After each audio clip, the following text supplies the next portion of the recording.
இன்னைக்கு சிவன் கோவில் காலையிலேயே போயிட்டோம். சிவன் கோவில்னாவே அங்கேருந்து விபூதி கூட வீட்டுக்கு எடுத்துட்டு வர மாட்டோம். ஏன்னா சிவன் சொத்து குலநாசம்னு சொல்லுவாங்க. ஆனால் அந்த வாக்கியத்துக்கு உண்மையான அர்த்தம் என்னன்னு இன்னைக்கு அங்கே ஒரு பெரியவர் சொல்லிட்டு இருந்தாரு. அதை உங்க கூட ஷேர் பண்ணிக்கணும்னு தோணுச்சு. சிவன் சொத்து குலநாசம் அப்படின்னா சிவனோட கோவிலில் கொடுக்குற சந்தனமோ விபூதியோ பூவோ இதெல்லாம் அவரோட சொத்து கிடையாது. அதை எடுத்துட்டு வந்தா நம்ம குலம் வம்சம் எல்லாம் வீணா போகாது. யார் ஒருத்தர் முழுசா சிவன் கிட்ட தன்னை அர்ப்பணிச்சு முக்தி அடைஞ்சு மோட்ச நிலையை கடந்து சரணாகதி ஆகுறாங்களோ அப்ப அவங்க சிவனோட சொத்தாயிடுறாங்க. அதுக்கப்புறம் அவங்களுக்கு இல்வாழ்க்கையில நாட்டம் இல்லாம அவங்களோட வம்சம் விருத்தி அடையாம போயிடும். அதை தான் குலம் தலைக்காதுன்னு சொல்றாங்க.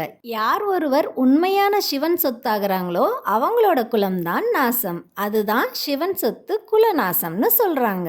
இந்த விஷயம் இப்போதான் நீங்கள் ஃபஸ்ட் டைம் கேட்குறீங்க அப்படின்னா கமெண்ட் பண்ணுங்கள். இதுக்கான மாற்று கருத்து ஏதாவது இருந்ததுனாலும் கமெண்ட் பண்ணுங்கள், என்னென்னு தெரிஞ்சுக்கிறேன்.